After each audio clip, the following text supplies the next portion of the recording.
Good day, everybody. Being grammatically correct, apparently. Okay, well, welcome to this week's edition of Wrestling Rundown. We are, I believe, on episode number 13, if I'm not mistaken.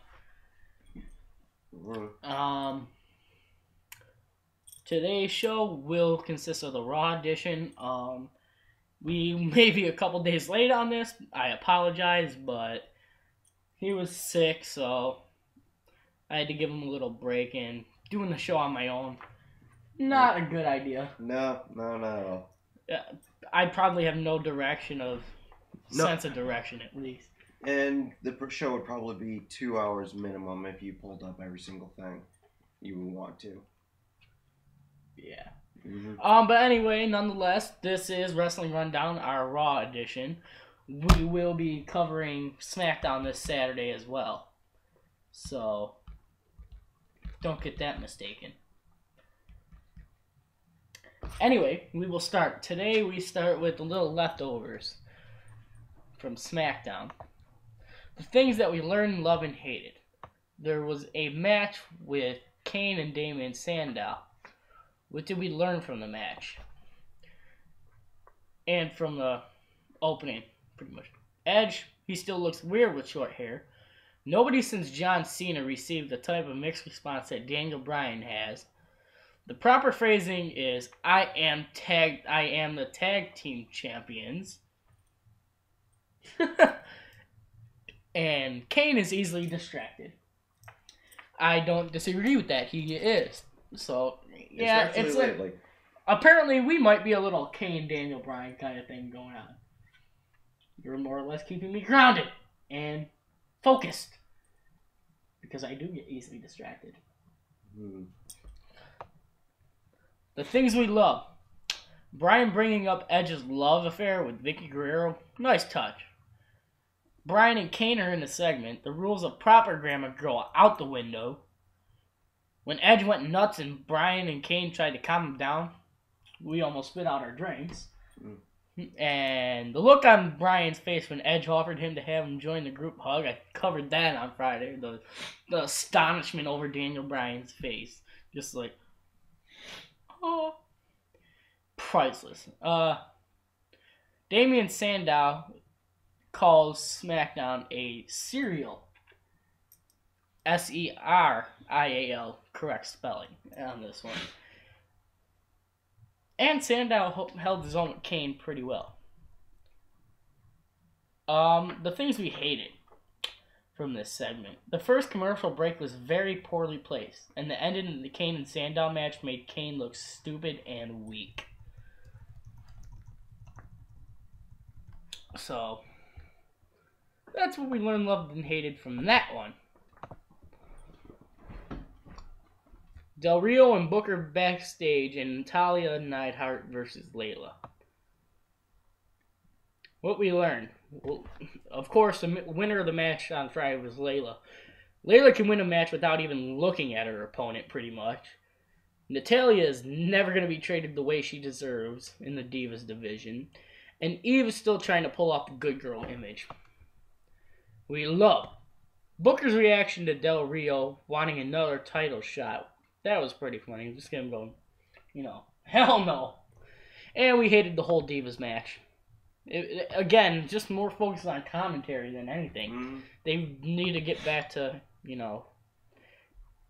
honestly focusing on the match itself.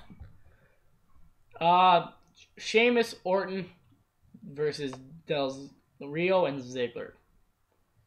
So, of course, the winners are Randy Orton and Sheamus. What we learned, Del Rio has a better intro than Dolph Ziggler. Vicky and Ricky don't get along. Hey, Vicky and Ricky, some bitch! Yeah. Some bitch! We loved that whole match. It was well entertaining and well executed. And we hated Ziggler because he was booked to take the loss yet again, and Randy Orton needs to turn heel now. So, that would be interesting. I mean, I honestly like him as a face. Oh! While we're on the subject of Orton, last night there was, obviously, well, from where we are, Buffalo, New York. In the first Niagara Center last night was the live SmackDown. Right? Yeah, Tuesday. Yeah. It was the live SmackDown event that was going to have the triple threat between Sheamus, Del Rio, and Randy Orton. Of course, Sheamus pulls it off and retains the title. I was trying to go there, but I couldn't make it. If you do want to see it worldwide, it will be televised this Friday. So just don't forget that, well, we're on the subject of SmackDown. The next thing is Cody Rhodes versus Daniel Bryan in the backstage segment. Winner of that match is Cody Rhodes. The things we learned. Cody and Daniel could be a future money-making feud. And Kane and Bryan may as well be a sibling rivalry. We loved that Rhodes and Bryan had a lot of chemistry in the ring. 2, I could watch 2 hours of just Kane and Daniel Bryan interacting with the rest of the locker room. I am the tag team champion. We hated that the match was way too short. And Sandow and Rhodes never accepted and just walked away. So bullshit on that part. Whatever. Heath Slater versus Brodus Clay. It pretty much ended in a draw. Well, not even a draw. It just ended in a disqualification. So I guess you could say Brodus won. Brodus' victory over Heath Slater counts as a big victory to Michael Cole, is what we learned. The Bellas old outfits went to a good home. Oh, Karen and Naomi. And even squash match losers get rematches every so often. We love that Michael Cole having to clarify Cena's tweet saying, "You guys," meaning the WWE Universe, made me laugh for some reason. And Michael Cole saying, I didn't even know they knew each other about Mahal and D-Mac was hilarious. And we hated that without any of the 3 men who attacked Clay saying anything, we don't really know if this alliance is leading anywhere. So, just an insight. Cesaro and Morello, of course, Santino won. We learned that Oksana is back on the market. Nice. And the roll-up is every person's weakness. We loved, not much other than Cesaro's big European uppercut, and hated a lot. Whoever wrote this was not very specific.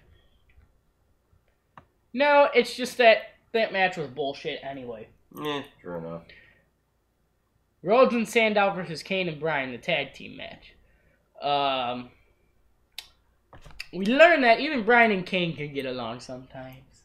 Yeah, sometimes. Go team, teamwork! Yeah. We'll explain later. Even though it was a different, WWE knows they have something special with Kane and Bryan, which is why their presence dominated the whole show. Loved Kane screaming, "Come on, Daniel Bryan," was oddly hilarious. The whole chair attack on every team was great. And Bryan and Kane having moments of getting along really adds to the dynamic. What we hated was, I am not a fan of shows with multiple DQ endings. And the last, thank you for, listening to this, even though it was just little leftovers. So, we will get to the real show now. Okay. Monday Night Raw, episode 1010. CM Punk opens up the show with Paul Heyman. They're both in the ring, and Punk is sitting on a steel chair in the center of the ring. So, it's basically what this is, they're going to hold the freaking show hostage. Yeah. Numerous superstars have done this over the years. Many have failed. Yeah, all have failed. It's not gonna happen. You don't hold Vince McMahon's, show on. Yeah. I mean, I call it Vince McMahon's show because he's just, chairman. Yeah. So Anyway, Heyman calls out Brad Maddox, which was the referee of last Monday night's tag team match, which had involved Cena, Sheamus, Punk, and Del Rio. Paul Heyman actually says, "I want you to admit that you made a mistake and resign from the WWE right now."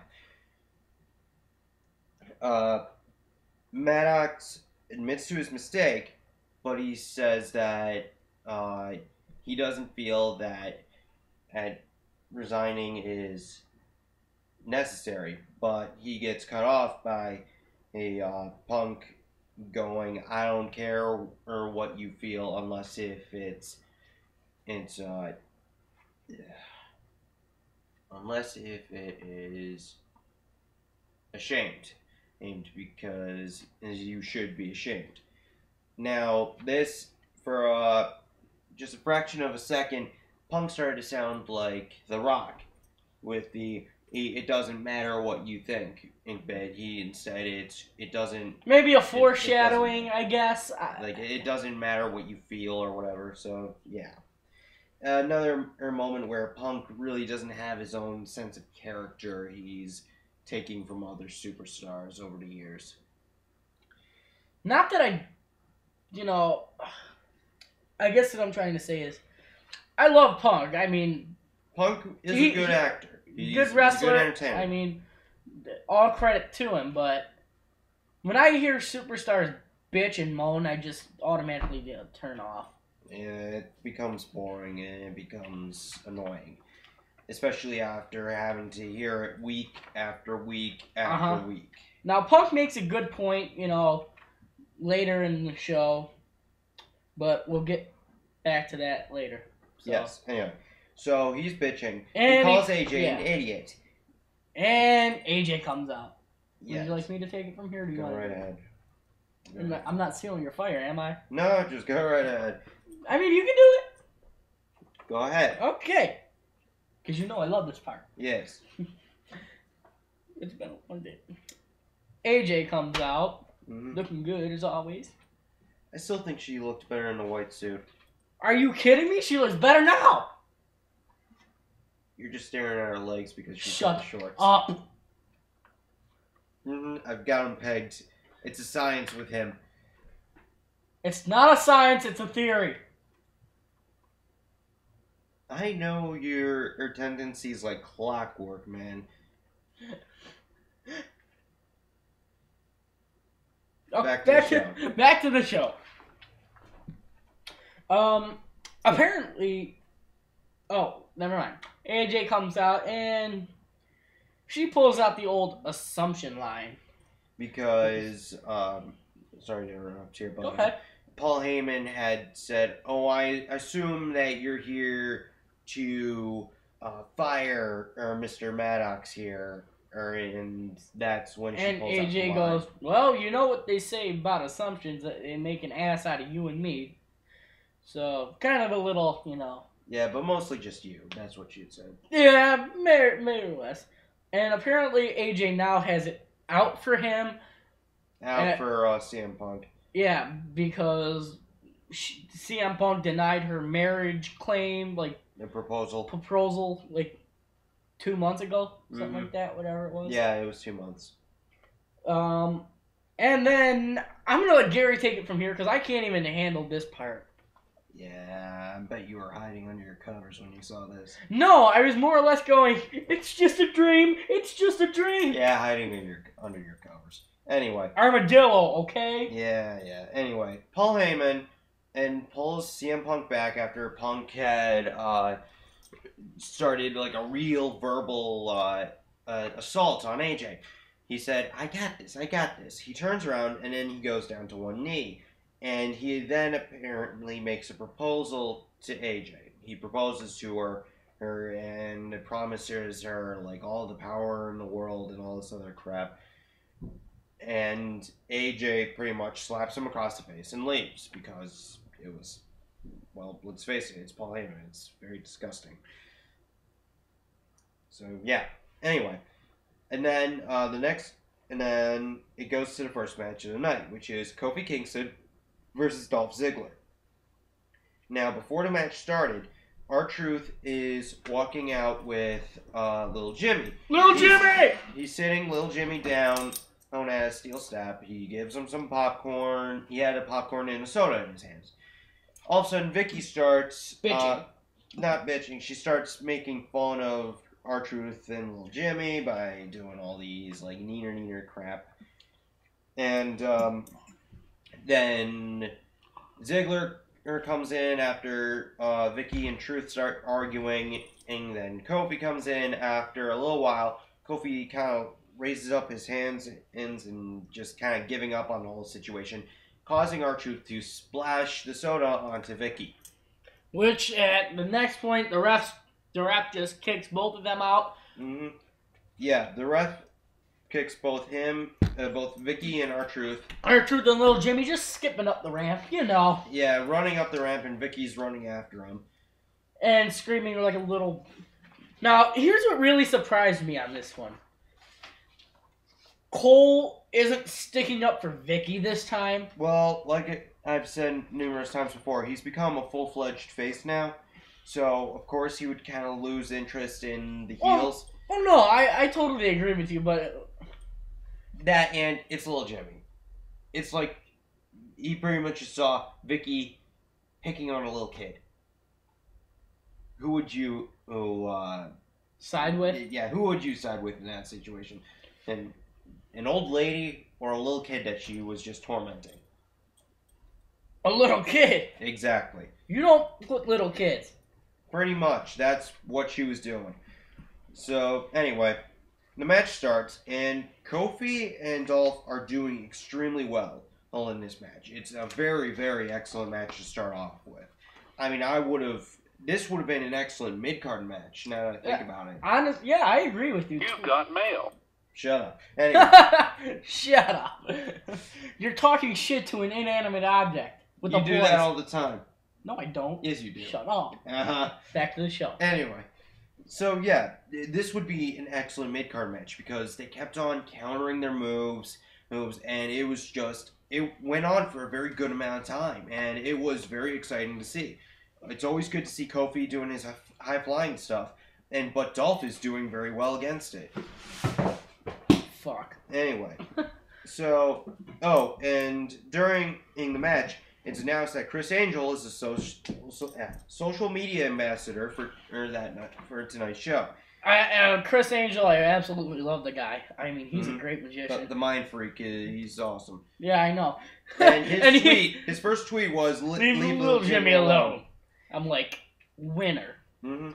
Guys, before we go on, you see us with papers. It's just for our reference, so we remember. More or less like a script kind of thing. Trust us, it's not a script. You can't even see it. It's more or less reference points. Yeah, pretty much. So, back to this anyway. I just wanted to clear that up. Mm-hmm.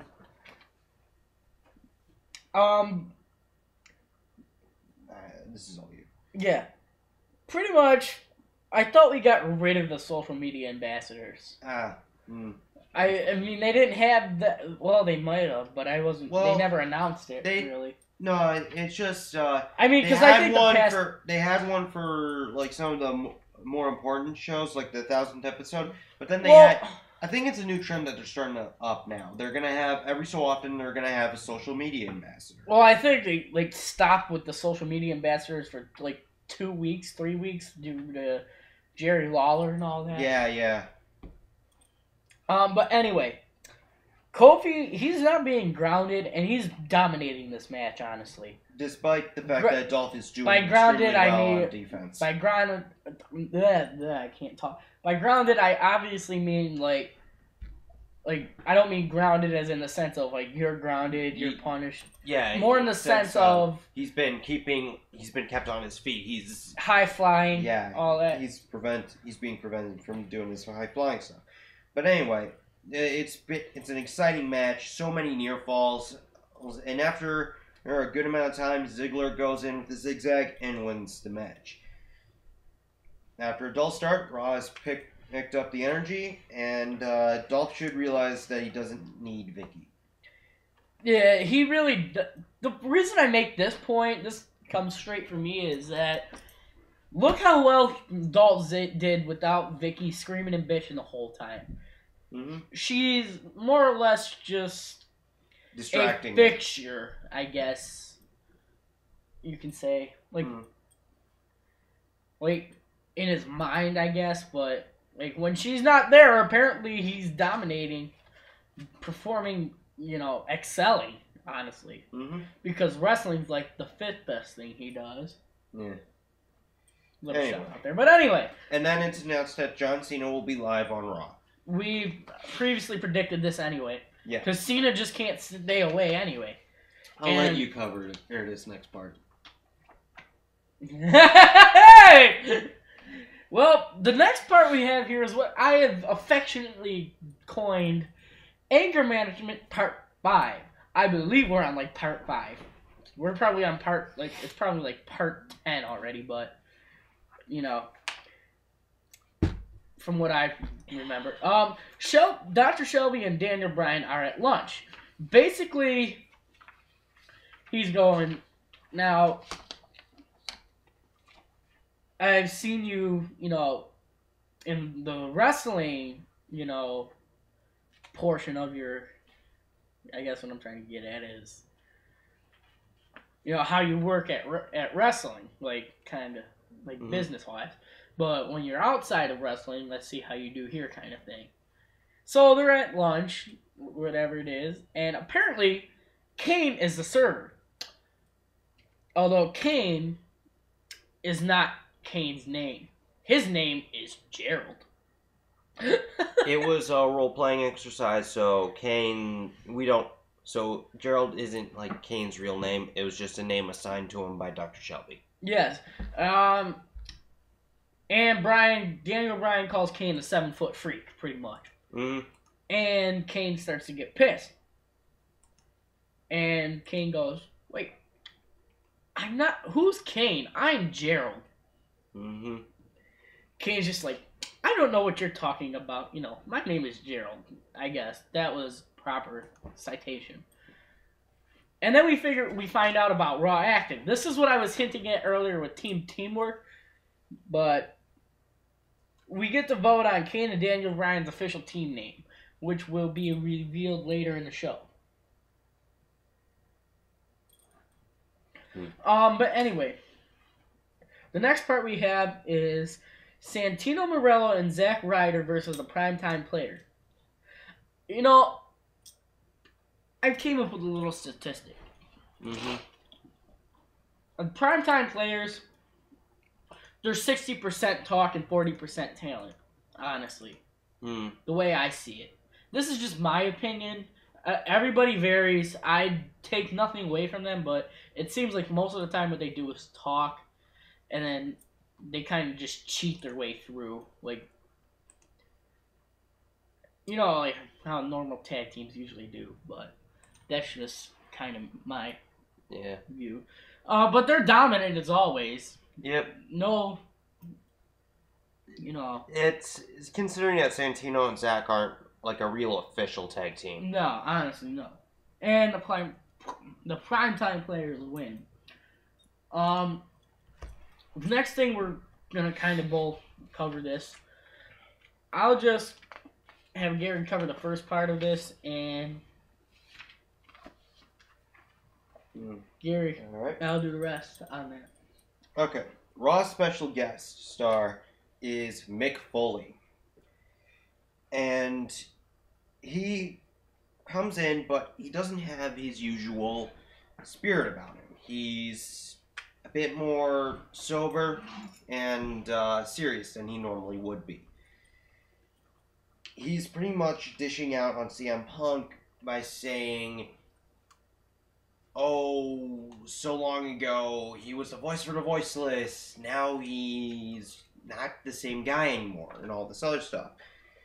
And of course, Punk interrupts, and yeah. Turning it over. Yeah. You kind of rushed to your papers as soon as I said that, so I was like, okay. I just in the middle, shouting. But okay. Anyway,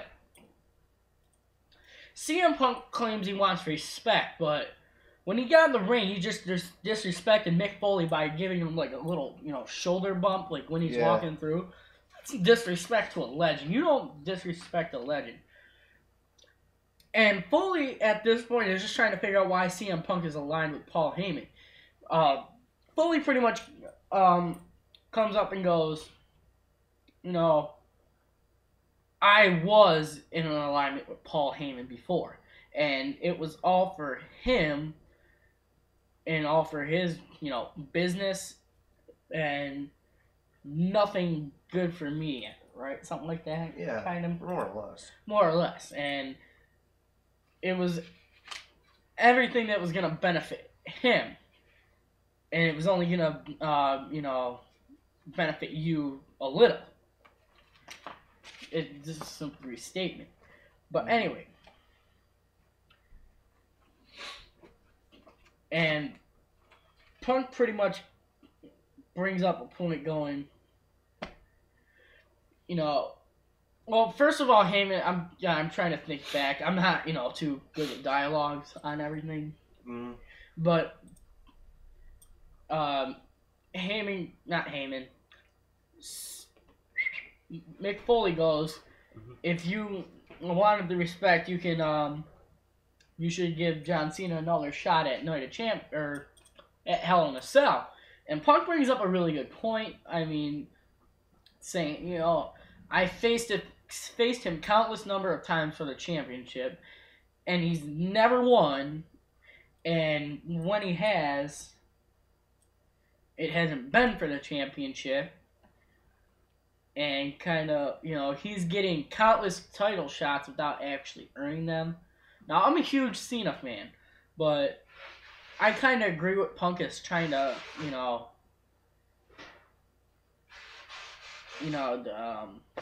what's the word I'm looking for? Hint at, I guess. He's trying to get at his point, saying, superstar, there's like a whole locker room in the back waiting for his title shot, but I guess creative just wants to go with this storyline until WrestleMania time, where then they could just focus on kind of like Rock or CM Punk or Rock and Cena again. But that's all up to creative. And the way things are going at this point, I'm pretty sure CM Punk is going to be champion up until just about, Royal Rumble. And that's where The Rock comes in. Yeah. But that's just a little foresight into the future. And the next thing I want to say is... Well, actually, just quick backtrack. Go ahead. To the superstars. Here's the thing, though. It's creative, really. Yeah, it's because of creative, but no superstars have really seemed to be WWE title worthy. If you get what I'm saying, because Orton is looking towards the world heavyweight championship. Yeah. Big Show just doesn't seem interested in it at all. Well, I think he pretty much said, I'm through with this after the freaking three-way match at SummerSlam. Yeah, at SummerSlam. And it's just, there doesn't seem to be any superstars that are really WWE title worthy anymore. Or because they're either all on SmackDown or they're just way too new. Along with this point, which I totally get, and it's a good point, but the superstars that are on Raw now, they're not utilizing them to their full potential, per se. They're really not. I mean, if they pushed them up and made more high-level matches, yeah, they'd be championship material.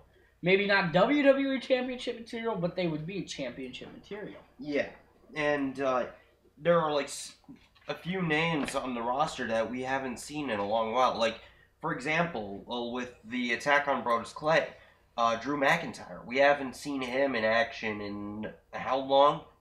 I know. I think the last real match he's had was way back in WrestleMania with the giant 12-man tag team. Yeah.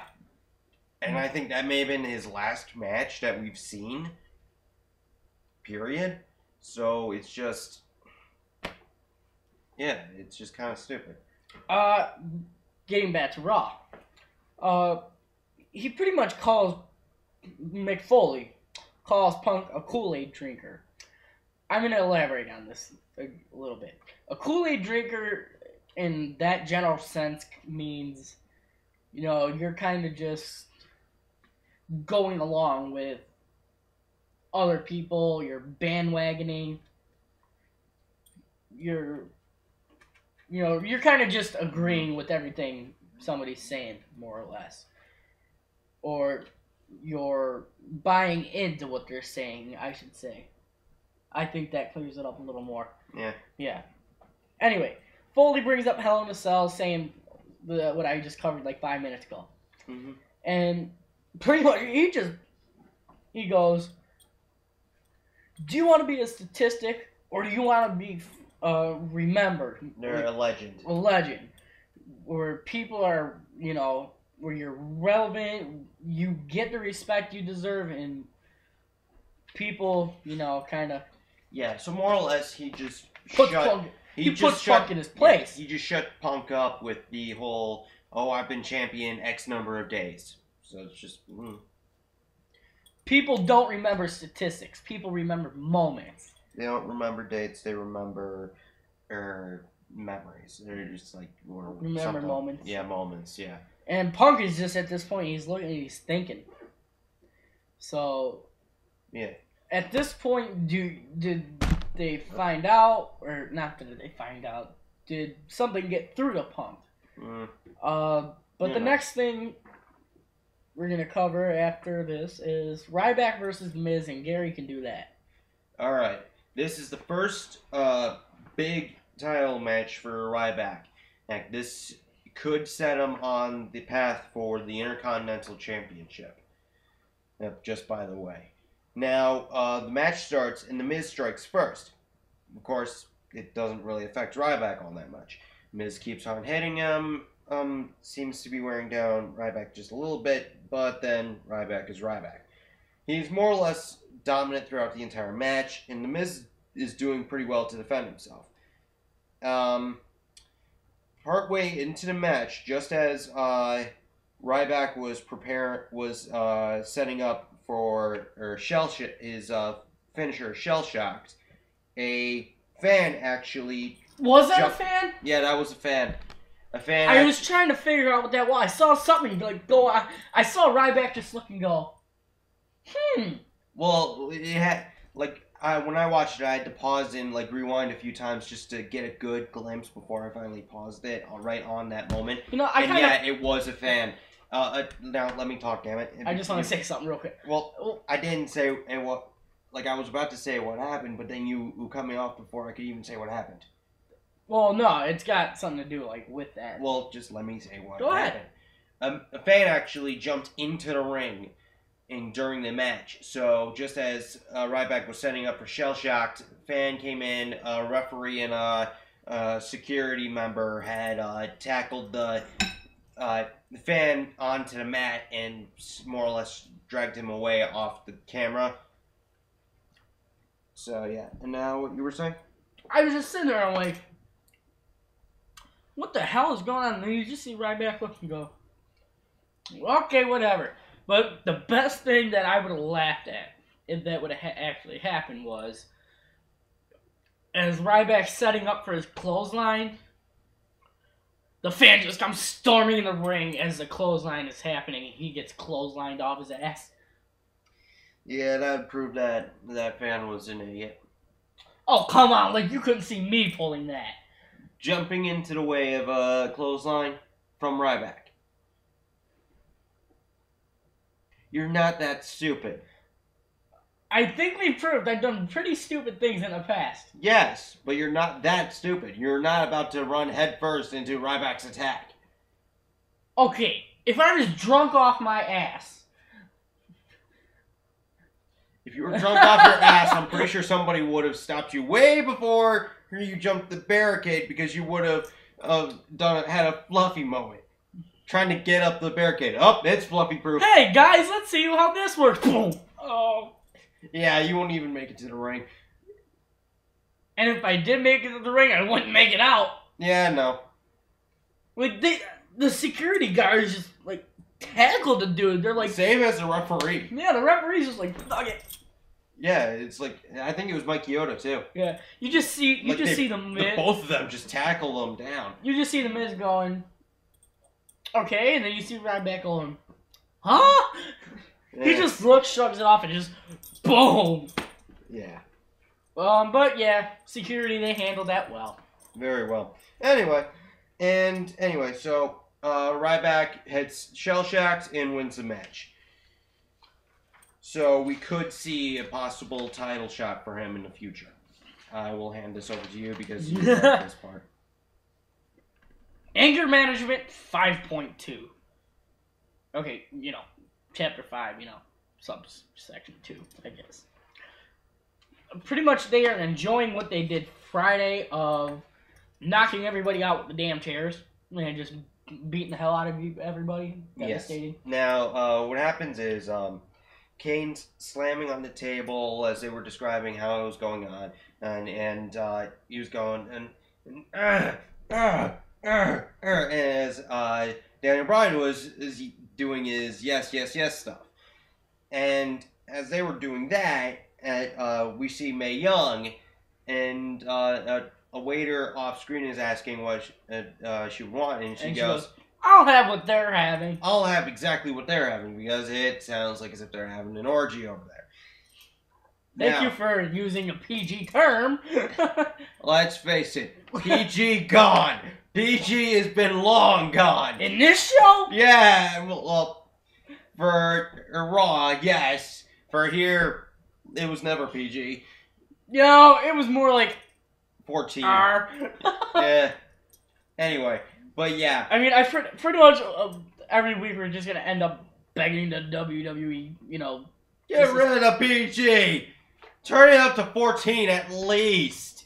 This is wrong. We do not want our little kids learning about orgies this early in.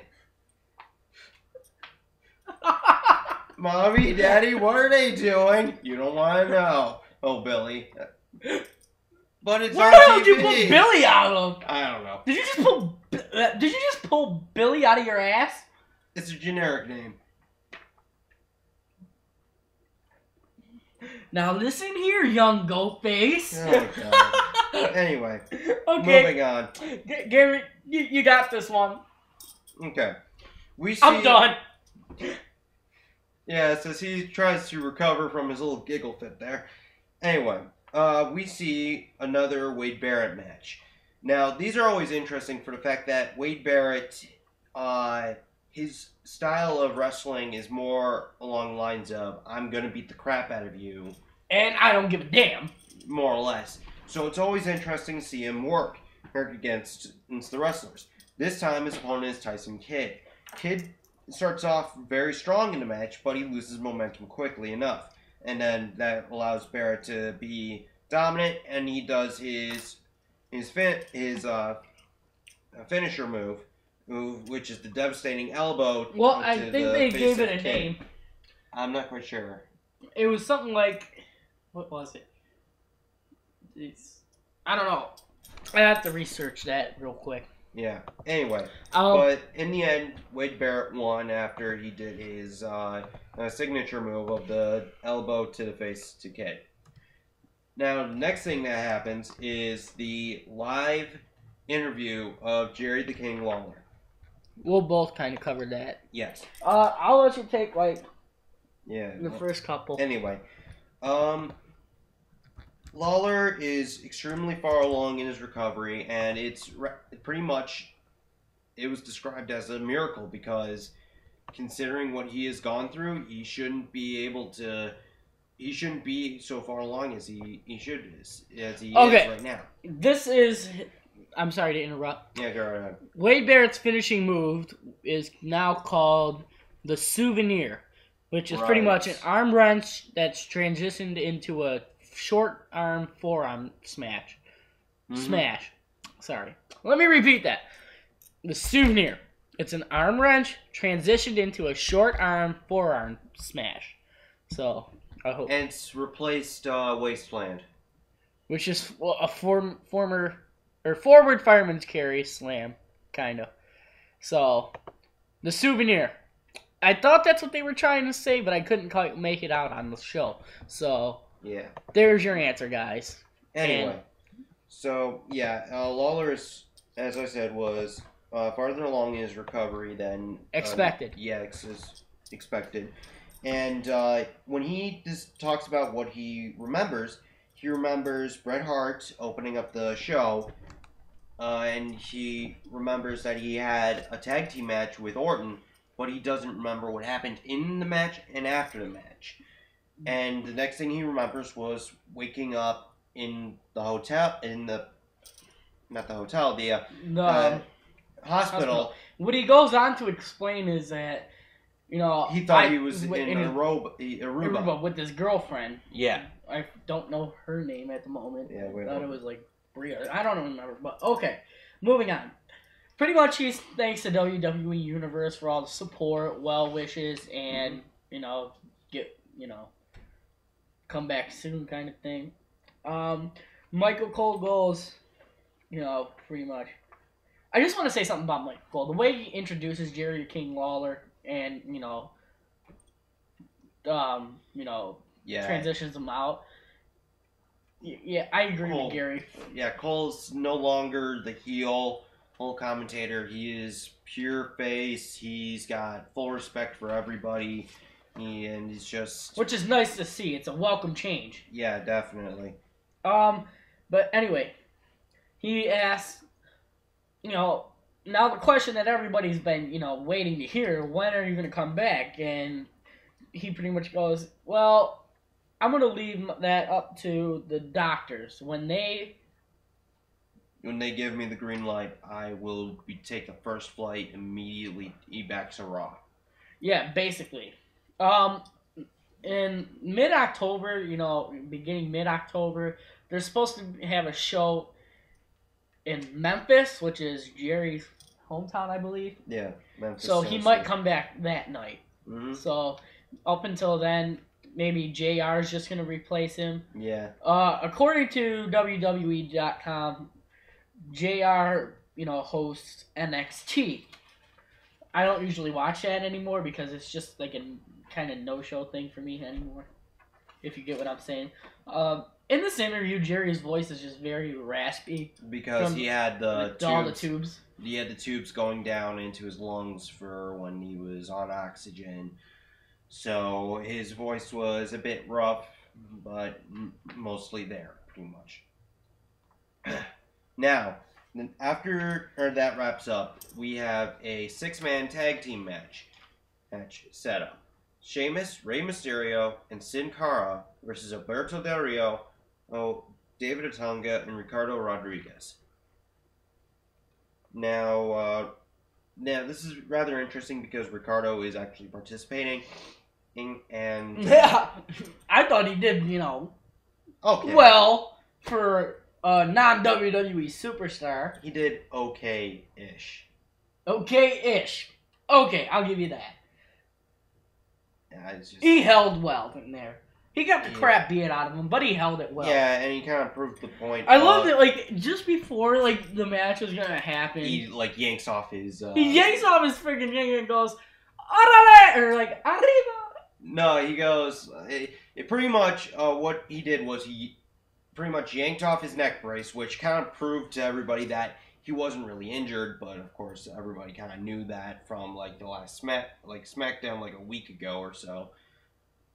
But anyway, he more or less makes a link between the three of them as the three Caballeros, which was it's a Mexican folklore, I believe, and pretty much runs off going arriba. Arriba! Or no, andale. Was it andale? Orale. No, it was arriba. Okay la. English. Arriba! Someday. Yeah, that's right. You better suck out of the way. Anyway. So, he's going strong for now.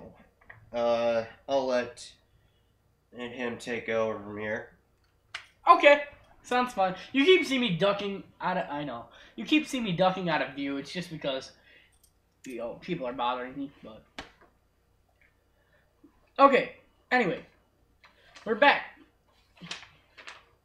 When Ricardo gets in the ring, I'm looking going, ooh, he means business. And I was laughing my ass off at the same time. Also note that Ricardo had no ring gear. He was just in his tux. You know. Not flashback to, WrestleMania. Hmm. Was it WrestleMania during the tux match? Or was it like... Oh my god. I want to say... No Way Out? I believe so, yeah. Because it was when freaking Triple H first came back after his first injury on his arm from Brock. Yeah, I think so. It was No Way Out. Yeah. All right. Okay. Anyway, Del Rio's team performing well this week. What the hell is shining up? Oh, I thought I had a hole. It's my dog tag that's being shiny. Yeah, it doesn't want to shine. There it goes. See, I am. He has ADOST, people. Oh, attention deficit. Oh, shiny thing! Exactly. See, I am full of light. I am the light. Okay, that was a horrible... I apologize to any Christians out there. Because that was just bad. Head down. Head down. Thanks. Mm-hmm. Now focus on the show. Okay. See? Attention jumps. Okay. Del Rio's team performing well this week. I give credit to ADR. Del Rio this week. I'm just going to refer to him as ADR sometimes. He's actually performing well this week. Not as normal bullshit, Yeah. Sheamus and Ricardo Rodriguez in the ring together. Oh, poetic justice, how I love thee. Basically, but anyway, Sheamus selflessly tags in, towards the end of the match, tags in Sin Cara. Sin Cara wins it for his team. Mm-hmm. And as Sheamus is about to leave the ring, as they're celebrating in the ring, Mysterio stops him. He looks at him and points to Otunga, who's still in the ring, down. And Sheamus goes, okay. And he calls for the bro. And Sheamus delivers a nasty bro kick to Otunga. Mm-hmm. And then they celebrate. Yay! Alright, anger management 5.3. Now, here's how it opens up. Kane, Bryan, and Shelby are all sitting at the booth once more. But this time, Kane has brought a salad, whereas Bryan has brought a big bowl of spaghetti and meatballs. And Shelby's saying, I want both of you to try it. Just one bite. Just one bite, walk a mile in the other guy's shoes. Kane picks up a thing of lettuce, smells it, tastes a bite out of it, chews it, goes, not half bad. And then he just belches. No, he doesn't say anything. As Dr. Shelby, he goes, Kane, how do you feel? And he just looks straight into Shelby. And yeah, pretty much. And he just burps anyway. But anyway, then it's Bryan's turn. I think it was a meatball. Yeah. Bryan's really struggling. He's taking his dear sweet time trying to get a bite out of it. He took a little bite. Very little bite out of a meatball about the size of a... And then you see him just go... Well, he said, not as bad as I thought. And then... Sorry, that was my phone upstairs. And then he starts to look like as if he's about to puke. And this is where I can't come up. And Daniel he throws up on Dr. Shelby. Right in his lap. And Kane looks and goes, check, please. Yep. I laughed my ass off. Yes. And then... we find out the... Raw Active which is choosing the team name for Daniel Bryan and Kane. One I mentioned earlier, Teamwork. I'm sorry if I'm stealing your thunder. Team Hell No or Team Friendship. Right. Now, at this point, I'm thinking Team Friendship. I'm like, I would love that. Just, yay, Team Friendship. Oh, God. Anyway. Cheers to thee! So we get back from commercial and the Raw Active vote, and 56% voted Team Hell No. They're both standing... Really? Was that the statistic? Yeah, I believe so. Anyway, so they're both standing there. They're just kind of standing there contemplating, going, alright, kind of sounds good. I think I like it. Then Sandow and Cody Rhodes attacks Bryan and Kane. And they announce that they themselves are their own tag team. Team Rhodes Scholars. I'm going, no! Team Rhodes Scholars? What? No! Like, oh! I'll let him cover the next bit. You son of a bitch. Oh, is this supposed to be my favorite part? Okay. Basically, I think I've been scarred again with the Team Rhodes Scholars. Well, I was talking about the next match. What, Divas match? Yeah, I'll let you cover that. But anyway, keep going. Okay, but anyway. Layla and Alicia Fox versus Eve and Beth Phoenix. Basically, it's a back and forth match and Eve and Phoenix winning. I mean, whatever. Then Caitlyn's music hits. She's back. And she's on a crutch. Yeah, she's on a crutch. And a crutch. Yeah. She claims that her, I got the video from the event and, I didn't see anybody's face, but I know my attacker was a blonde. Eve immediately looks at Beth and blames her. And Beth's like, no, I didn't do this. Like, I didn't do this. I mean, she's going out. She's retiring, Beth Phoenix, in, next month. So, why would she have any reason to do that? Yeah. Because then you can have no revenge. Gary has a certain suspicion. I'll let him share that. Yeah, well, here's the thing. I've said before, and I'll say it again. Natalya is a big key note here because if everyone would remember, about maybe a month ago or so, when Caitlyn won her #1 contender spot, Natalya was really bagging on her, going, "Oh, you don't deserve the spot. You're not even worthy enough to lace my boots and all this other stuff." And she's also a blonde. So, like I said, Natalya could have attacked Caitlyn.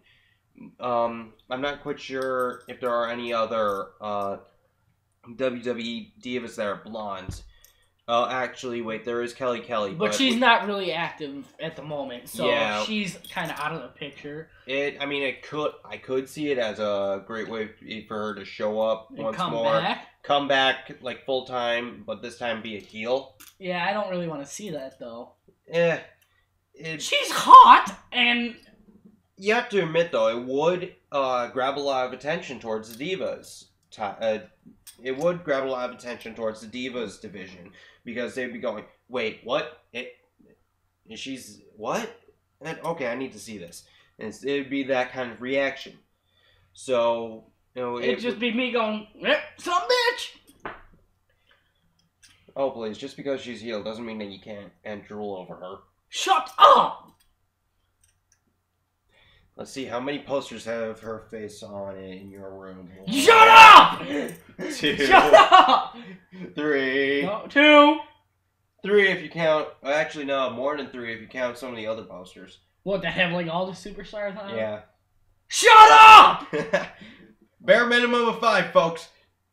Head down. No. Head down. Hey, I didn't say anything stupid. Yes, you did. No. Head down. I just embarrassed you. There's a difference. No. Anyway. Head down. Moving on. Come here. No. Come here. No. Come here, you fuck. Focus on the show. Come here, you fuck. Focus on. Focus on the show. I'll be back. You can cover the text match. I'm done with this shit. I can't take your constant nagging. No, I'm Anyway. anything. Oh. The next match is Brodus Clay versus Tensai. This is more or less just a filler match, just something to more or less eat up some time. It's a pretty interesting pairing, both extreme heavyweights going against each other, and it's a pretty interesting match for the most part. They both go for a big splat, but they both fail. All of a sudden, Big Show returns and knocks out Tensai first, causing Tensai to get the win technically. Then Brodus charges Big Show, and Big Show knocks him out as well. So we see Big Show's grand return. Next is John Cena live, and he comes out and he thanks the WWE Universe for all the support for his recent surgery and just all the support for the cancer cure stuff that they've done. Go. They don't know I'm here. Yes, they do. They can see your shadow on the camera. I'm a groundhog. I have no shadow. Oh, I'm talking.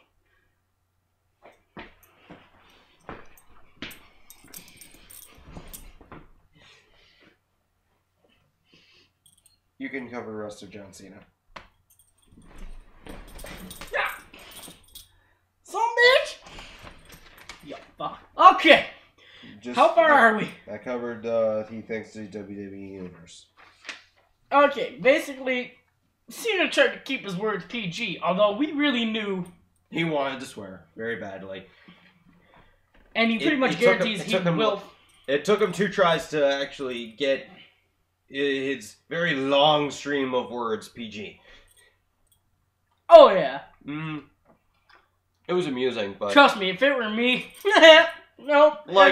Like I've said, we definitely want to see our superstars speak their minds without having to deal with the PG. Punk did it last year and they didn't have a damn problem. Exactly. Anyway, so after Cena launches his stream of PG words, he looks towards, like, the general backstage area and he goes... I guarantee I will fight at Hell in a Cell. Well, no, he looks towards the backstage area and he goes, I tried my best to keep it PG. Sorry, I did, like, he more or less just made a bit of a funny point. It's just, I did my best to keep it PG. Hope you liked it, or whatever. Hope you're happy. Yeah, hope you're happy.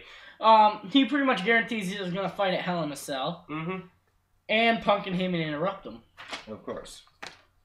I'm trying to think, because I made this reference. I think CM Punk said something about him being president or something. Well, no, he's... Pretty much what happens is, he goes up and he goes, oh, yeah, that was an excellent speech, Cena. And I've heard them for the past 4 weeks already. But it makes me think that you've missed your real calling in politics. You should run for president. I go, and all this other stuff. Cena is president? Hell yeah! That would be interesting. The hell? Alright, I actually fully remember this. Anyway, so... Punk then goes, like, very up close, like, face-to-face to Cena, and he goes, I'm going to give you to the count of 5 to get out of this ring. And if you're still here, you're going to be spending the next 8 months in rehab, because I'm going to hurt you so badly, and all this other stuff. He steps back a few steps, and he turns around, and so does Paul Heyman, as Paul Heyman is lifting up CM Punk's belt. And Cena pulls out a lead pipe. Yeah, that's what happens. Cena gets... Punk says 5, and that's when Cena... No, hold on. Punk gets the 2, and Cena has a lead pipe going. Well, you're getting ahead of me here, buddy. And what happens is 5, Cena pulls out the pipe and starts to examine it. 4, the thought of, is this going to work? 3, tapping on the head, I think it might. 2, turn around. 1, he says 1, and And then you see Heyman just duck out like way early before he even turned around. So that was like poorly Heyman planned on turns, Heyman's part. like Heyman turns partly and is like, oh shit. And jumps Punk out. turns around and boom, just gutted him. Yeah, more or less. Like Punk turns, charges at Cena, and that's exactly when Cena swings and gets him right in the gut. And Punk rolls out of the ring, and he's just coughing and all this other stuff. And he's retreating up the ramp. And Cena goes, "Real men wear pink, and I hope to see you at Hell in a Cell." And then he waits a couple seconds and goes, "Now that's what I call a pipe bomb." Oh, by the way, that's what I call a pipe bomb, as he's holding up the pipe. And yeah, so pretty much the crowd is going nuts. Then they cut backstage. Sorry. Yeah. Then they cut backstage, and we see CM Punk just like holding himself, walking, and we see Mick Foley. Yeah, he passes by Mick Foley, and those two kind of lock eyes for a few seconds. And Punk walks away, turns around, and goes, "Hey, Foley," and then kicks him. I think. Kicks him in the gut. Foley's down on the ground in pain. Punk walks off again, stops, turns around. He goes, "You know what?" He goes, "You know what?" And then he stops. He was probably going to attack Foley again. Yeah, he stops. He looks shocked, mortified. He scared. Looked like he was about to shit himself. Yes, exactly. Guess who he sees? Moves, and we see Ryback standing there, her breathing heavy, just staring Punk down. I'm going, holy shit. Yeah, because I first thought it was either going to be Cena or it was going to be, like, Big Show. Oh, but when I saw Ryback, Did we cover the Big Show's return? Yes, I did. Okay. Anyway, so pretty much I see interesting. What's going to happen next, honestly? And I think this pretty much confirms it. Ryback is starting off as a face. I mean, the match against The Miz, he still kind of looks like a neutral guy. But with this... You come to the aid of Mick Foley, a well-respected legend. Oh, yeah, you're definitely automatic face. So, yeah, Ryback is pretty much... It's probably more or less confirmed right here now. Oh, Ryback is a face. Hell yeah. Anyway. So, we move on to our Hot Topic section. Is there a possible storyline for CM Punk and Ryback? Maybe. Maybe with John Cena in the mix, too. Maybe up until Hell in a Cell. Should be interesting because if they're gonna do that, then that means that Ryback's probably not gonna be aiming for a title shot with the Intercontinental title right off the bat. We got about a month and maybe 2-3 days before Hell in a Cell. So anything that happens between there is game. Yeah, they have. WWE has a golden opportunity to create very, very good storylines that will get people to really want to see the pay-per-view and see what happens. And so this is going to be the perfect opportunity for that. So if they include Ryback with one of these storylines, he's definitely going to become a major player very quickly if they perform a story well with him in it very well. And we could see Ryback possibly even going for the WWE title as his first title shot. That would be maybe very late down the road. I mean, well, yeah, but I mean, for his first like real title shot, and because I mean, like I was saying, I thought he was going to be going after the Intercontinental title when he was when he all of a sudden started wrecking the Miz's TV, the Miz TV set. But I mean, with this could be a circumstance of just Ryback being there to aid Mick Foley, nothing with the storyline. But I'm mostly WWE tries to point the storyline. Like we covered last week, though, both Cena and Paul Heyman have magnetic personalities, so it could be whereas Paul Heyman could be gathering up a bit of an army for Punk. Cena could be gathering up an army of his own and including Ryback. Which could include Ryback. So we could see Ryback and Cena being allies in this. Hey, it's possible. Very possible. And if it does happen, it's going to be very interesting to actually see Ryback say more than "feed me more" in his other one-word sentences. Done. Exactly. Okay, moving on. Should be interesting to see if he's more intelligent than he lets on. Okay. What? He's a destructive machine well, up until this point. Our next hot topic. How did Cole and JR do on commentary together? I would say they did pretty well.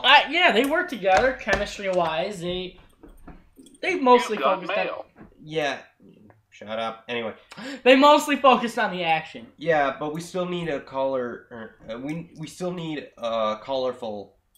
obviously, it's always good to see JR around. Yeah, but I mean, those two are just point of fact commentators. We still need a colorful kind of like commentator. magnetic personalities. Yeah, like JR and Cole, they both say action as it's happening, but we don't see any. We don't have a commentator that really opposites them.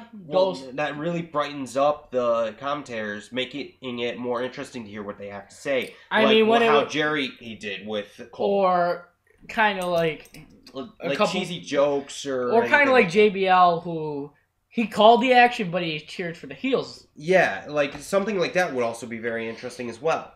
The Miz, I mean, he's got a future as a commentator. Oh yeah, if he had to come to that. Yeah, and like I could see. I'm not saying it's gonna happen, but his career could end early. But I could see like way down the line, Punk and the Miz both being commentators. Punk already did his commentating spiel. No, like when they've retired from wrestling and all that. Kind of like how King is now. Oh, they could become commentators because they are just that good at it. Yes. So we could see possible future commentators through the talent here, or that we already have. So it's just interesting to keep in mind. Anyway, so stuff to take away from Raw, the results. Good, bad, and ugly. The good. It was pretty much CM Punk and Heyman. And kind of Dolph Ziggler. I'm basically going to read this to you. It's kind of a recap. To kick off the show, Punk and Heyman called out a referee and AJ. It would have been a normal segment, but as always, Punk and Heyman were just gold on the mic. Ziggler and Kofi showed their universe that night, that it may appear WWE is light on top talent. They're not. Ziggler and Kingston delivered a 5-star match, with the only downfall being that WWE is still aligning Kingston with R-Truth. By the way, is always a guy the WWE can use as a top singles talent.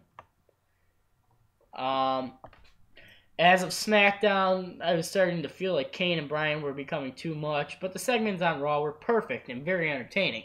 How long can they keep this going, though? Mick Foley is known to the WWE Universe as being a hardcore legend, but it's very forgotten how great he is on the mic. Placing his return with the confrontation with CM Punk was great and continued a great month of promos featuring Punk and the company. The best part of Raw was seeing and hearing from Jerry Lawler via satellite from his home in Memphis. Lawler recalled the Raw in which he suffered a heart attack and thanked the universe. He also announced that when he is medically cleared to return, he'll be back on Raw. John Cena came out and basically told us that the only reason he was there was because of WWE's partnership was with Susan G. Komen for the Cure. Mm-hmm. And Cena announced he'll return at Hell in a Cell, but was interrupted by Punk. Punk told Cena he's had 5 seconds to get out of the ring, but at 5, when Punk attacked, Cena caught Punk with a lead pipe. One-arm Cena plus lead pipe equals still Super Cena. Pretty much. Backstage, Punk found Foley and gave him one kick to the gut. Punk walked away, but appeared he was going to go back and do more damage. But as he turned, something startled him. Ryback. Is Ryback taking Cena's place as a top face on Raw during Cena's injury absence? That's a Sheamus-like push right there. Oh, now that is something interesting to put into account. If Ryback becomes a top face and it's to replace Cena during the time that he's off, that could definitely boost him up quite a bit. Yeah, like Gary was saying, in order for him to be a top face, we know what he can do in ring, but we really need to see what he can do on the mic. other than his feed me more spiel, we need to see what he can do on mic. I wouldn't say exactly on mic, just what he does outside the ring is more important. Because not all... Well, to be considered top face, you have to have great in-ring ability and great mic skills. Well, let me put it to you this way. Kane, he was an excellent heel, but he was almost never on the mic. His actions outside the ring is what made him such a dominant heel. We could see the same thing happening with Ryback, being that his actions outside the ring are more influential than what he says inside it. You get what I'm trying to say here? That's fine. Oh, okay. Yeah. But anyway, yeah. Guys, we kind of argue this a little bit. It's a bait. We love... What was on that? Debating with each other and see... We're almost done, so just focus on the show, man. Okay. Just saying. But anyway, we like to, see who has the more... Not even best opinion or best, argument, but we want to see each other's ideas. So, but like I was saying, in order to be top face, like Cena, he's great in ring, outside the ring, he does, he represents Susan G. Komen, yeah, Cena's pretty much all over the place. Pretty much Make-A-Wish, and... He has great mic skills, and that's what you need, too, is great mic skills. Well, with Cena, he's just... Because he's the face of the company, he is the face of the company because of the fact that he works with the troops. He works with Make-A-Wish. He works with Susan G. Komen. But, like I said, for example, another example would be Randy Orton. He's not a big mic guy, but he is one of the top faces, and he was one of the top heels. Yes. And he wasn't a big mic guy. But when he was on the mic, he had great mic skill on that. That's kind of like my point. All right, sure enough. You need equal in-ring and equal mic. Yes, kinda. But we've yet to actually see Ryback on the mic. That's what I'm saying. So that's going to come later down the line, I'm guessing. Yeah. I have a feeling that it may be quite interesting. Sooner rather than later, kind of. Mm-hmm. The next thing. The Bat. So what happened to Rey Mysterio and Sin Cara feuding with the Primetime Players? It may just be me, but nearly any segment with Santino Marella is going in the bad or ugly category. If the WWE is trying to get them over a little more before the feud with Mysterio and Cara, fine, but I feel like they were ready. Ryback squashes the Miz. They really want us to think he's Goldberg, don't they? Oh shit. Wade Barrett is back to squashing good talent. Nobody forgot who he is, so why does he have to be built back up, pretty much? The Sheamus Alberto Del Rio storyline is still not over. I was on Twitter last night voting for Team Friendship, but Team Hell No isn't bad. You know what is bad? Team Rhodes Scholars. Just rolls off the tongue. Right, Cody Rhodes? There are tons of tag teams in the WWE right now, which is great for the division, but in a time where WWE needs major talent to step up, Sheamus lacks opponents, and Cena is injured. Daniel Bryan, Kane, Rhodes, and Sandow are feuding for the tag team championship. Bad timing by the WWE. And Big Show returned to television and attacked Brodus Clay and Tenzai, but he should have returned during the Sheamus six-man tag match and started that feud. And the ugly. AJ's character is getting more odd each week. Not sure she's back to being crazy, still having nervous breakdowns or what. During the match between Ryback and The Miz, a fan stormed to the ring only to get stopped by security.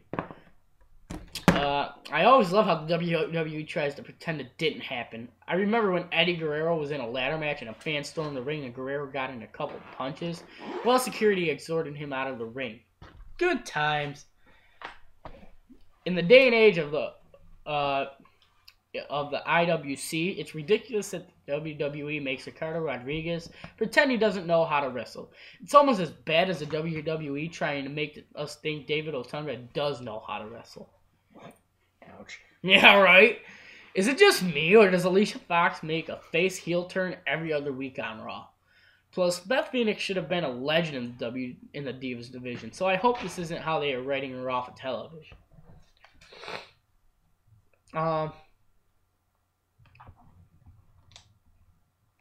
Next.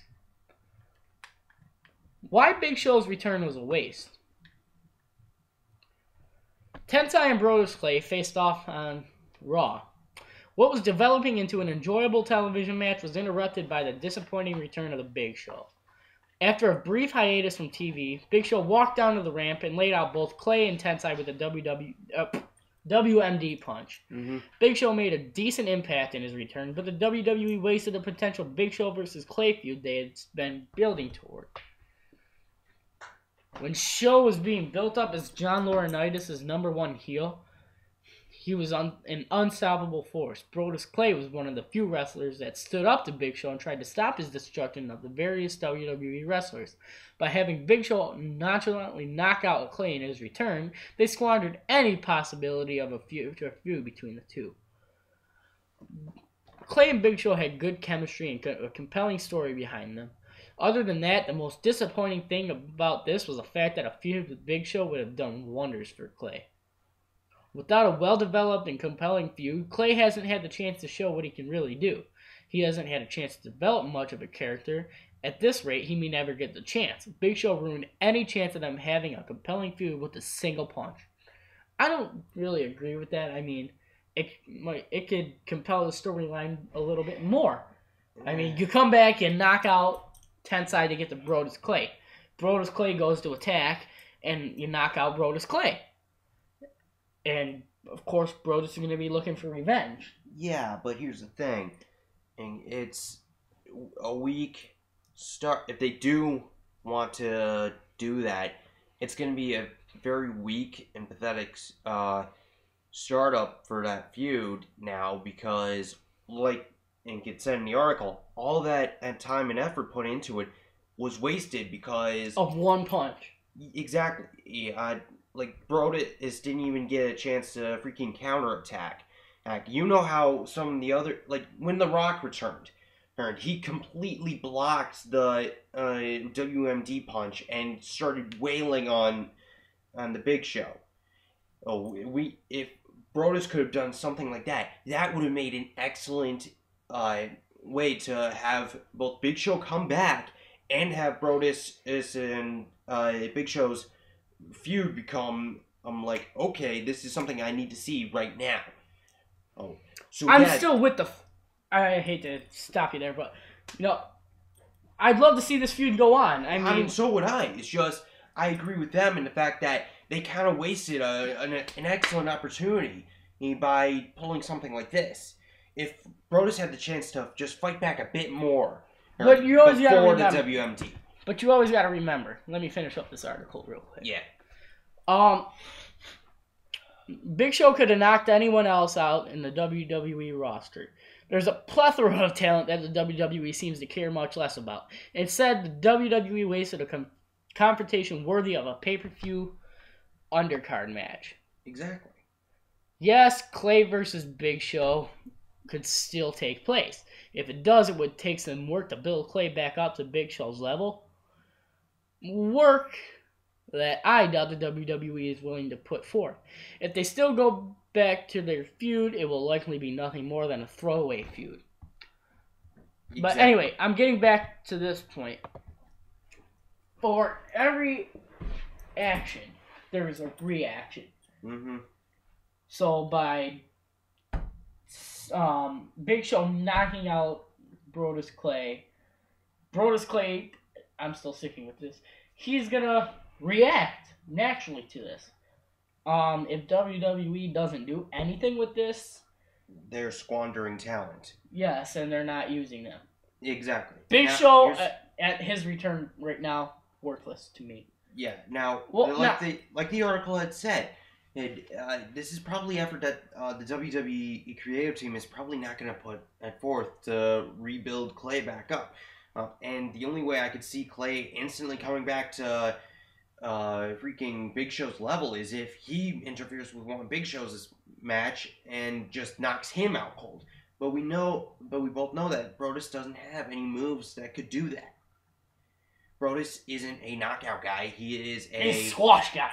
More or less. He jumps and he squashes. He flattens his opponent and onto the ring and gets the 3 count. That's it. I mean, Brodus Clay splat on Big Show. I feel like Brodus would just like bounce.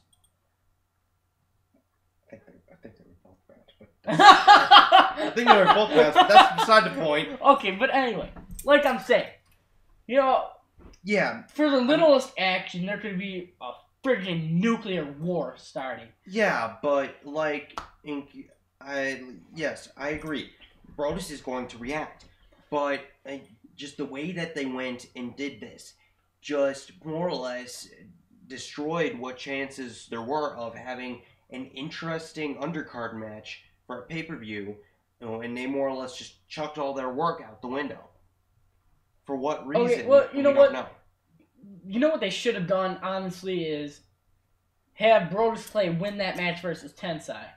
And while Brodus is celebrating. Then have Big Show come in. Or vice versa. Tensai wins, Brodus is out, he's getting back up, and Big Show just comes back up and knocks the shit out of him. Yeah, that would have made it a lot better than Brodus just charging in for an attack, then just WMD instant out. It would have been a lot better if Brodus had a chance to actually fight back a bit. But we didn't see that. So, unfortunately, they just squandered all the work that they put into Brodus. And now Brodus has become just a minor league character again. Basically, he's become a dancing dinosaur again. Yeah, more or less. It's because of the creatives team for not pulling this out correctly. So, oh well. I mean, you never know what's going to go on in the WWE. Either Big Show's going to freaking come out next week and beat the hell out of Brodus, or Brodus is going to find Big Show and hit him a couple times and then walk away, or there's going to be some sort of backstage segment shit leading to a match between them, which could pick a feud back up, but they need to do a lot of work. And they had a lot of work already set up, but like we've said before, they more or less ruined all of it just with the one punch. Okay, well, they didn't ruin all of it. They made it okay. They made it for now. They made it so it could further just a little bit more. But at this point, it's nothing. Yeah, more or less. So, anyway, we'll both kind of agree with each other on that one. The next thing I want to bring up. This goes along with... Where was it? Dude. I know. I just want to cover this. The only way to make the Ryback and CM Punk swerve work. I just want to cover this real quick. It's not going to be long. Every once in a while, the WWE will throw a curve that not even the IWC will see coming. It's pretty much an independent circuit. When Vince wants something to be a surprise, you can bet your bottom dollar it'll be a surprise. The most recent example, Ryback confronting Punk. I was shocked when Ryback came out during the Miz TV segment. Luckily, the resulting match was non-title. I don't think Ryback is ready for the Intercontinental title yet. Maybe the U.S. Championship after Cesaro gets a decent run with it, but not the IC title. And definitely not the WWE Championship. Maybe WWE creative freaked out about Cena's surgery and threw Ryback in at the last minute just in case Cena can't compete at October's pay-per-view. Maybe Ryback's role was more of a pro-Foley stance than an anti-Punk move. If Foley were returning to television full-time, that might be a plausible explanation. Maybe they're just killing time until Hell in a Cell. Cena can't compete for at least a few weeks, so maybe Punk will mix it up with Ryback once or twice, allowing Ryback to get a win over Punk similar to his win over The Miz in a non-title capacity. But all that would do is make Ryback look unstoppable, thus making any feud he has that isn't with a main event star a step down, or make Punk look incredibly vulnerable. Sometimes you want a heel to look vulnerable, but not to the point that he does a job for a relative newcomer. In my opinion, the only way to successfully make sense of Ryback's appearance on the end of Raw is for Ryback to eventually be a Heyman guy. Oh, no. Never! Okay, think of what could happen, what could set up. Between now and Hell in a Cell, Ryback continues to mysteriously appear when Punk is about to pounce on someone. Ryback never says a word, Punk always looks terrified, but no explanation is given. On the last Raw before the pay-per-view, Paul says things that imply Brock will be making a return to Hell in a Cell. They could even play it up like Ryback is siding with Cena watching his pay-per-view. Hold on a minute. Cena Brock. Or no. Cena Ryback versus Punk and Brock. Yes. That would be interesting. That would be very interesting. But anyway, they could even play it up like Ryback is siding with Cena watching his back at the pay-per-view. And Heyman implies that Brock will be there to even the score. At the pay-per-view, as it is clear that Lesnar isn't showing, Heyman and Punk look nervous all night. Then, after remaining silent at ringside during the match, Ryback eventually finds his way into the cell, takes out Cena, and Punk escapes with the title. This makes booking the Survivor Series easy. Team Heyman versus Team Cena. Team Heyman consists of Punk and Lesnar, Ryback, and Jack Swagger. What?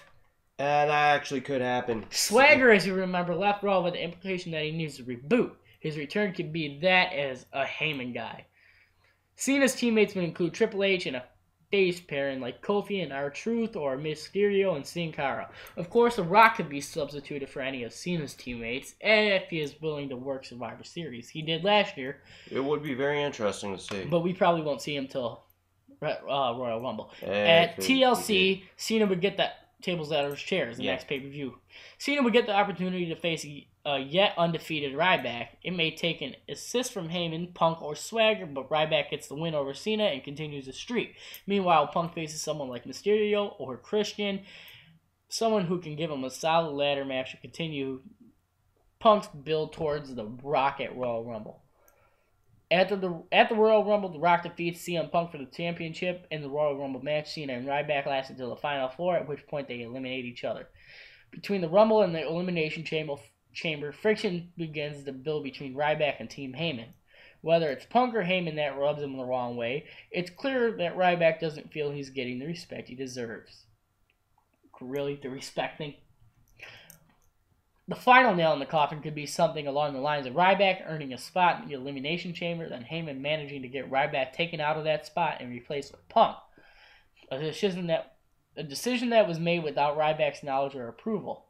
At the Elimination Chamber, Ryback accompanies Heyman to ringside as Punk's match gets down to the three remaining competitors. Punk hits a GTS on one of the opponents and gets the pinfall. As they open up the cage to let the eliminated participant out, Ryback rushes past the referees, takes out Punk, and costs him his chance to compete for the championship at WrestleMania 29. That sets up CM Punk versus the undefeated Ryback at WrestleMania 29, the winner of which moves on to compete for the WWE Championship with whoever holds it at WrestleMania 29 after. Unless, of course, The Rock is champion after WrestleMania ends. He forfeits the title the next night on Raw as he announces his official retirement, and then Punk and Ryback are both part of a tournament for the WWE Championship with the semifinals and a final match at Extreme Rules. Don't get me wrong, I don't think this will actually happen, but I like the way this goes more than the way I think WWE Creative will be going. But they're going to keep us guessing. In my book, that means they're doing a good enough job for now. Well, Gary, I would like your opinion on that. I want your full, honest opinion. I would love to see the Team Heyman versus Team Cena only with Ryback on Cena's side. I actually like the idea of Ryback watching it out, looking after Cena's back during this entire time period while Cena's recovering. I would absolutely love that. I'm not actually going to side on this one. Yeah, I really believe at this point in his career, Ryback's career, sure, he's undefeated, but he takes one match. He's undefeated, but he's not main event material, Not quite yet. He's not, the big card material. Not quite yet. And when he gets there, then I'll be happy to see it. Any other time, But if you think about it, if things do go out the way that it was predicted, then Ryback would be groomed for success. He would be pretty much groomed for for being one of the big names right away in his career, and that would be really interesting to see. I mean, because that'd be like, you know how Sheamus he currently holds the record for earning the WWE title in the shortest amount of time. Mm-hmm. They could be looking for another or something like that, like taking a rookie from just fighting in undercard or matches to shooting up straight to main event matches and becoming a great champion. And we could see something along those lines happen. And that, the last time I saw that happen was when Wade Barrett and his group Nexus, Wade Barrett won NXT the first season, and then they just shot him right up to total dominance and main event card. Mm-hmm. That can't happen without you having the proper skills to, affect everybody else and make people believe that this is... Well, we've yet to actually see him on the mic, so... That's what I said earlier. Yeah, once we see him on the mic once or twice, then maybe your opinion may change. And you're totally right, because opinions change all the time, but... Yeah. At this point in time, my opinion stays that he's not ready. Ryback's not ready for, main event material. We need to see what he can do on the mic first. It would be interesting enough to see him face Punk and actually get his first loss that way. People would then start to like him a bit more because, and that would build him up to be the face against CM Punk's heel, and that would be perfect. Exactly. So if we see a match between him and Punk and he loses his first match against Punk, then that's going to just invigorate him to become top of the food chain once more. Because that's pretty much his bit. He currently feels that he's top of the food chain. And so he constantly is keeping an eye out for bigger and bigger game to hunt down, so to speak. I'm gonna refute that real quick. Tensai. Mm-hmm. Even though he's, less important, Tensai's been on a horrible losing streak, though. That's the thing. When he lost to John Cena, that was his first loss.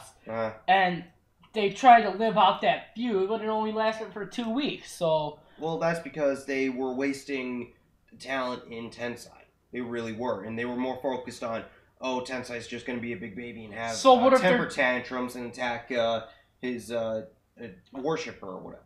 And you bring that up, so what if they're just wasting, talent on Ryback? I really hope that's not the case, because, he has the potential.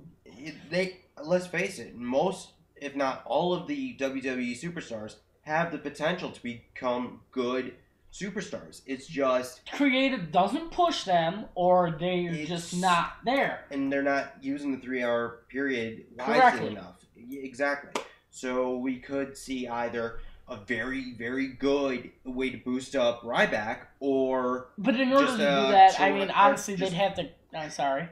Or they're setting him up for a tremendous downfall, and they're just going to completely drop him here and now. And that's just something that nobody wants to see. Because the fans absolutely love Ryback.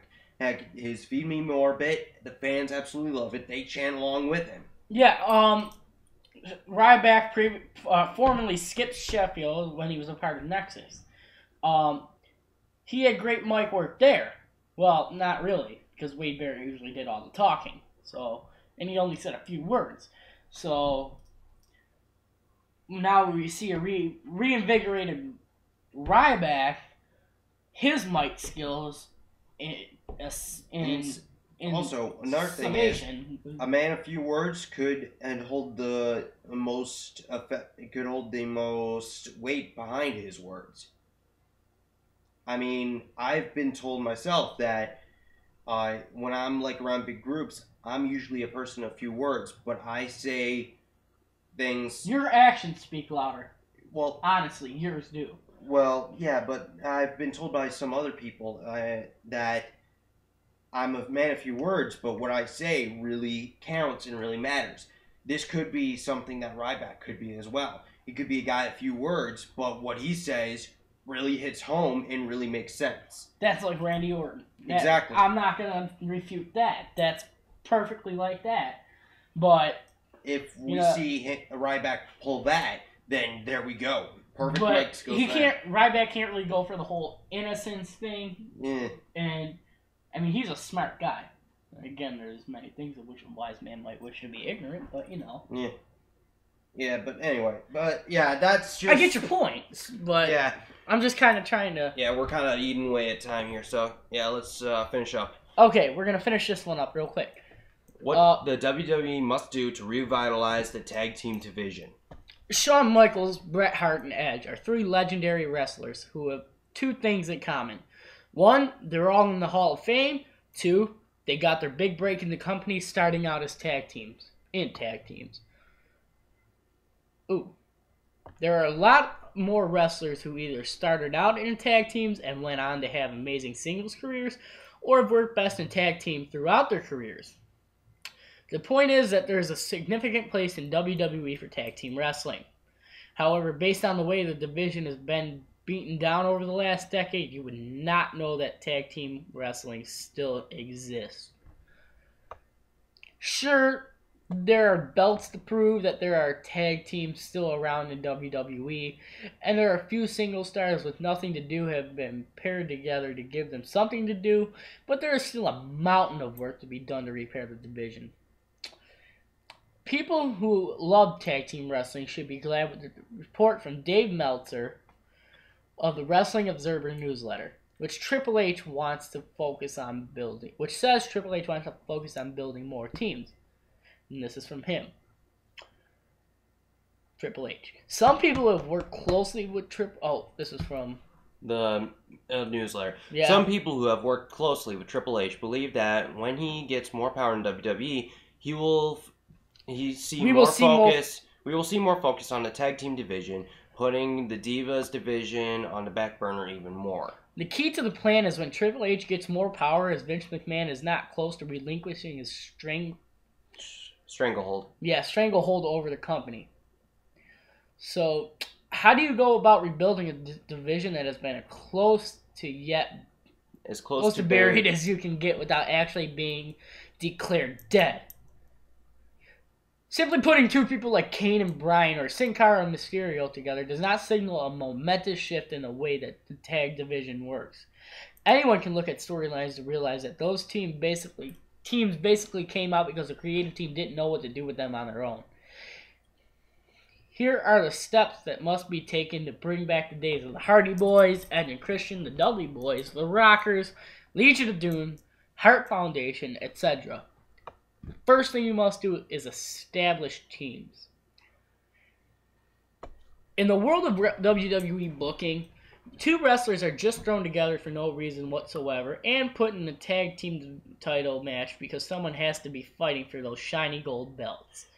Not surprisingly, no one in the audience or watching at home on television cares. You have to give the fans a reason to care about the division by proving the teams are legitimate. And they can put on great matches and will be given time to build a reputation. You have to start at the bottom with tag teams and let them work their way up. It is no different than trying to create a new singles star, which WWE seems to be doing with Ryback. Give the new teams a strong push, give the audience a reason to care about what they are doing, and let the fans know this is going somewhere. Next thing they have to establish is depth.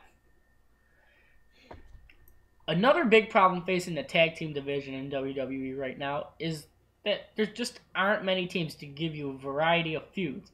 I'm talking about true tag teams, not people like Rhodes and Sandow in matches together. Other than the Usos, Primo and Epico, and the Primetime Players, how many real tag teams are there out there in the WWE right now? Kofi Kingston and R-Truth? You need to have more than just a handful of teams in order to build a division. People aren't going to just want to sit in front of the television for the 1,237th match between the Usos and Primetime Players. Variety is the spice of life, and right now there isn't any in the tag division. High-profile matches are the next thing you need. It is unfair to expect a tag match in WWE to live up to the TLC matches between the Hardys, Dudleys, Edge, and Christian, but the idea of WWE putting tag teams in big match situations would work wonders. Of course, this is dependent on the first two ways to revitalize the division coming to fruition. You can't just throw random tags into a TLC match because that just isn't going to draw. It's like what WWE does with the gimmick pay-per-views. They don't make sense other than the calendar says it's time to do them. If WWE is able to find the right 2 or 3 tag teams to put in the situation where they can have a big marquee match at a premium pay-per-view, they should do so. Mm-hmm. Why are you picking at you? I'm not. Dumb shit. Stick with the division. Sorry. This is really a company-wide problem for WWE. Not just a tag-related issue. The company does so many start-stop pushes with the stars that the only people who have benefited in the last 5 years are Cena, Orton, and Punk.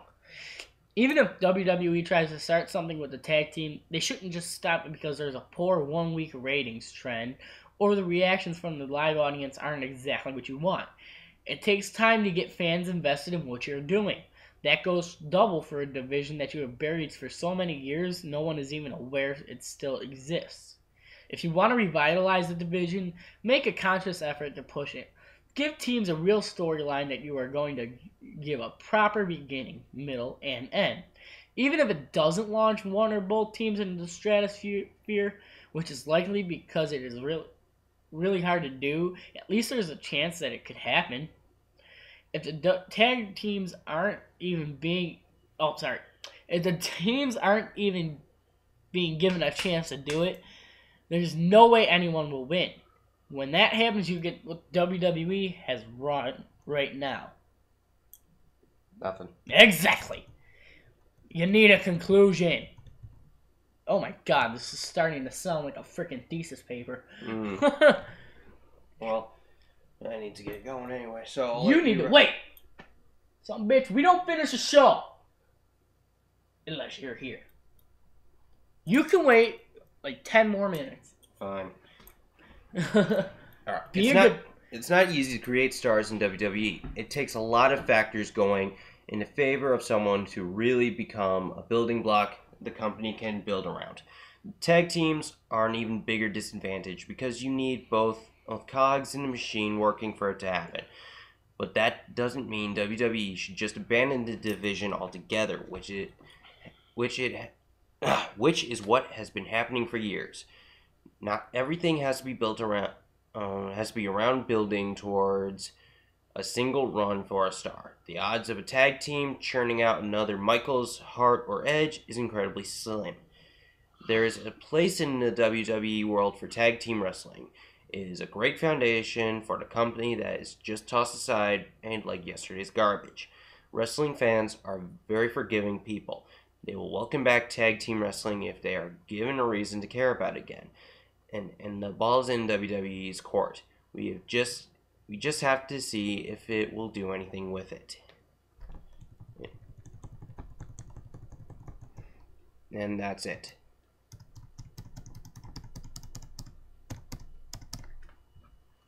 That's it. Moving on. Guys, that is our show for the day. We're going to go about another 2 minutes. So, just a few reminders. I have tried, actually a little update. I have tried going through various programs on creating a opening theme for our shows. It's just not working, so we're going to have to come up with something else. I mean, we'll probably just use the same, theme song. Have you tried loading the actual stuff that we record onto the Movie Maker, then uploading to YouTube? Well, that's what I was trying to do, but it just didn't work. But anyway, as always, guys, thank you for watching. Thank you for, watching and sticking with us for these episodes. As always, like and comment down below. And we will be back on Saturday for another edition episode of Wrestling Rundown, as we will be covering SmackDown. Subscribe up there, and we'll see you next time.